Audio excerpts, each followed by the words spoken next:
আমরা যারা লিনাক্স ব্যবহার করে থাকি টার্মিনাল কিংবা শেল এই দুটি শব্দের সাথে অনেক পরিচিত, কিন্তু জানেন কি এই দুইটার মধ্যে পার্থক্য কি? চলুন আজকে জানি টার্মিনাল আর শেল আসলে কি এবং তাদের কাজ কি। টার্মিনাল হচ্ছে একটি সফটওয়্যার বা অ্যাপ্লিকেশন যেটা আমাদেরকে কমান্ড টাইপ করার জন্য একটি ইন্টারফেস দেয়।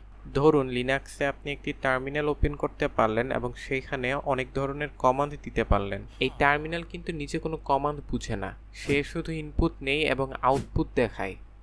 আর শেল হচ্ছে সেই প্রোগ্রাম যেটা আমাদের টাইপ করা কমান্ডগুলো বুঝে, ব্যাখ্যা করে আর তারপর অপারেটিং সিস্টেমকে বলে এই কাজটা করো। অর্থাৎ একটি টার্মিনালে আপনি কোনো একটি কমান্ড দেন এবং শেল সেই কমান্ডটিকে ব্যাখ্যা করে থাকে। আপনি যখন ls বা পিং কমান্ডটি টাইপ করেন তখন শেলই বুঝে নেয় আপনি কি চাচ্ছেন এবং সেই অনুযায়ী কাজ করে থাকে। টার্মিনালের কয়েকটি উদাহরণ হচ্ছে জিনোম টার্মিনাল, উইন্ডোজ টার্মিনাল ইত্যাদি।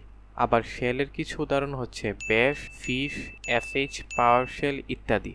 তো এখন আপনি জানেন টার্মিনাল আর শেল এক জিনিস না। টার্মিনাল হচ্ছে টাইপ করার জায়গা আর শেল আমাদের টাইপ করা কমান্ড বুঝে এবং সেই অনুযায়ী কাজ করে।